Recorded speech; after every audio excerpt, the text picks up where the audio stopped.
Hello everyone, I welcome you again on this 10 minutes a day series. So the topic of our today's discussion is other financial services provided by the banks part 3 itself. So part 1 और part 2 को already हम लोग जो है वो discuss कर चुके हैं. आज के सेशन को हम लोग स्टार्ट करेंगे विद द इंश्योरेंस बिजनेस. सो देखिए इंश्योरेंस है क्या है. अब insurance is a contract between the policy holder and the insurance company. अब इंश्योरेंस के थ्रू एक इंडिविजुअल जो है जो फ्यूचर में उसको किसी भी तरह का फाइनेंशियल लॉस हो सकता है उस रिस्क को जो है वो ट्रांसफर कर देता है. सो insurance is a financial risk management tool in which the insured transfers the risk of potential final loss to the insurance company that mitigates it in exchange for the monetary compensation known as premium.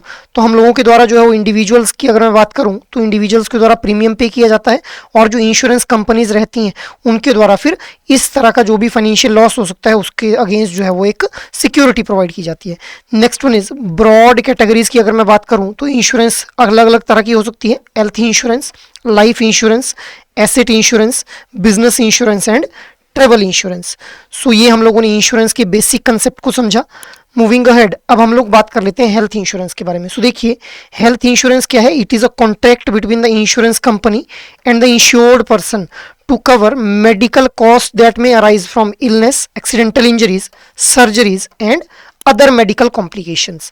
अब presently अगर हम बात करें तो health insurance जो industry है इसके अंदर कौन कौन जो प्लेयर्स हैं वो देखने को मिलते हैं हम लोगों को. किस किस तरह के प्लेयर्स मिलते हैं. Standalone health insurance companies, health insurance from general insurance companies, health insurance from life insurance companies. So these are the present players in the health insurance industry itself. Moving ahead अब हम लोग बात कर लेते हैं life insurance के बारे में. सो देखिए लाइफ इंश्योरेंस के अंदर हम लोग जो है वो 3 तरह की पॉलिसीज के बारे में बात करेंगे. सबसे पहले endowment policy. So these are the life insurance contract designed to pay a lump sum after a specific term और ऑन द डेथ. मतलब एक स्पेसिफिक टर्म के बाद जो है एक लमसम अमाउंट जो है वो पे किया जाएगा या फिर इंडिविजुअल की डेथ के बाद जो है वो अमाउंट पे किया जाएगा. They often have a maturity of 10, 15 और 20 years with some offering payouts for the critical illness. मतलब अगर कोई क्रिटिकल इलनेस हो जाती है तो उस केस में कुछ पे आउट्स वगैरह जो है वो रिलीज कर दिए जाएंगे. अदरवाइज जो है इनके अंदर जो मैच्योरिटी पीरियड रहता है दैट इज जनरली फॉर 10, 15 या फिर 20 years. Next one is term insurance. So देखिए जो टर्म इंश्योरेंस पॉलिसीज हैं they aim to provide immediate financial security to the beneficiary upon the sudden death of the policy holder.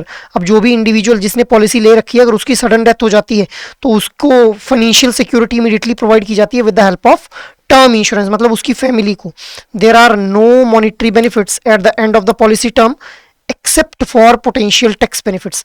मतलब जब policy का period mature हो जाएगी तो उसके बाद किसी भी तरह के जो है मॉनिटरी बेनिफिट्स नहीं दिए जाएंगे except tax benefits. These policies are relatively cost effective. इनके अंदर जो प्रीमियम वगैरह का अमाउंट रहता है वो काफी कम रहता है. Next one is money back policy. So these are similar to the endowment plans but include periodic payouts to the policy holder throughout the policy duration. अब ये जो मनी बैक पॉलिसीज हैं these are similar to the endowment policy but इनके अंदर जो periodic पे outs हैं वो एक पॉलिसी होल्डर को प्रोवाइड किए जाते हैं throughout the policy duration. In case of the policy holder death the full sum assured is paid to the beneficiary with variation among the insurance companies. अलग अलग insurance company के जो है वो अलग अलग यहाँ पे जो है वो फुल एश्योर्ड सम हो सकता है. So these are the kind of life insurance policies जिनके बारे में हम लोगों ने अभी डिस्कस किया. मूविंग अहेड इसी में एक और आती है हमारी pension plan. So these are ideal for senior citizens and those seeking financial security in the retirement itself. So these policies help individual maintain their quality of life during this post employment years. मतलब जब भी उनकी employment खत्म होगी उसके बाद वो अपना क्वालिटी ऑफ जो लाइफ है उसको मेंटेन कर पाए इसके लिए इस तरह से जो ये पेंशन प्लान्स वगैरह हैं ऑफर किए जाते हैं in term of life insurance. Moving ahead अब हम लोग बात कर लेते हैं जनरल इंश्योरेंस के बारे में. सो देखिए general insurance includes coverage for property protection against events like fire. मतलब आग लग जाए आप लोगों के घर में, अगर चोरी हो जाए, इसके अलावा कोई पर्सनल एक्सीडेंट हो जाए. Health insurance, liability insurance which covers the legal obligations. अब ये जो जनरल इंश्योरेंस है ये बहुत ही क्रूशियल रोल प्ले करती है in shielding against any financial loss or providing economic stability to the nation's economy. Individuals को तो ये फाइनेंशियल लॉस के अगेंस्ट जो है वो शील्ड प्रोवाइड करती है, साथ ही साथ एक नेशन की इकोनॉमी में भी बहुत ज़्यादा कंट्रीब्यूट किया जाता है by the general insurance.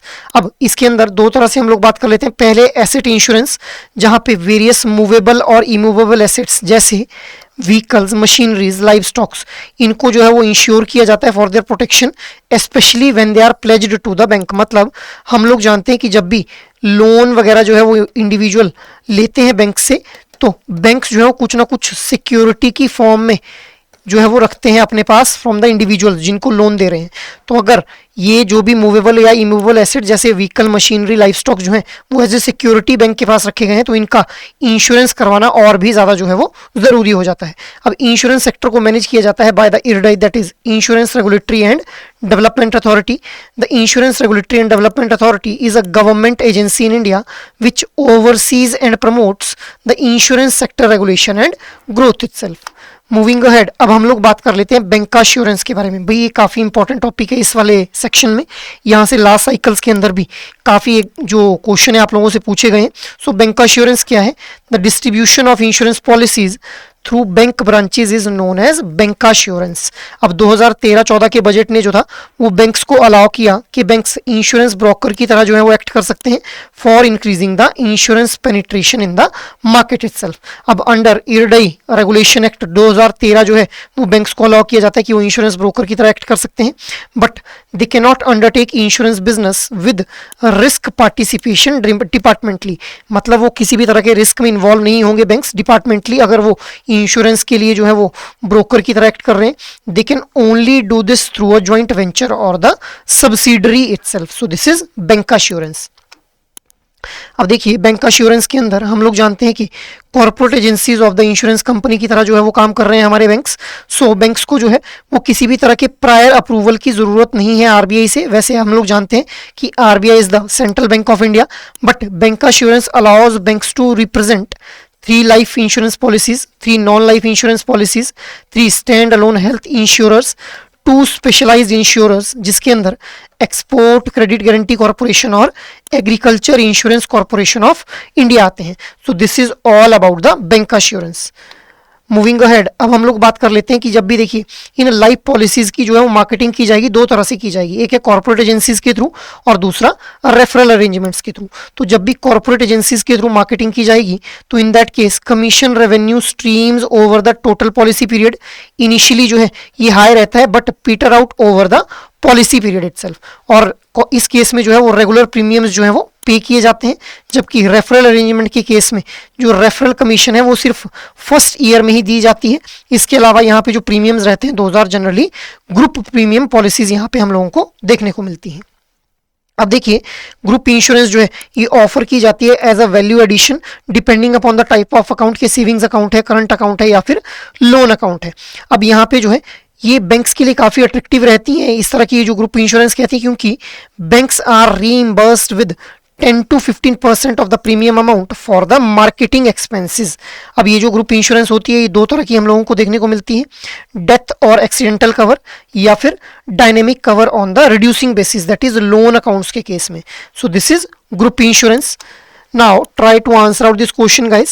Which of the following type of life insurance aims to provide immediate financial security upon death but does not provide any end of the term benefits? Your options are term insurance, endowment plans, money back policy या फिर none of this. So try to answer out this question in your comment box.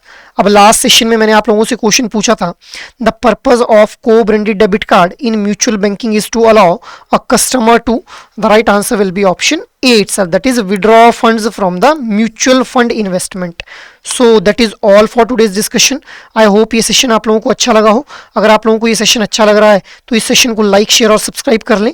और अगर आपकी कोई भी query है तो आप लोग मेल कर सकते हैं hello@edutap.co.in के ऊपर. जय हिंद.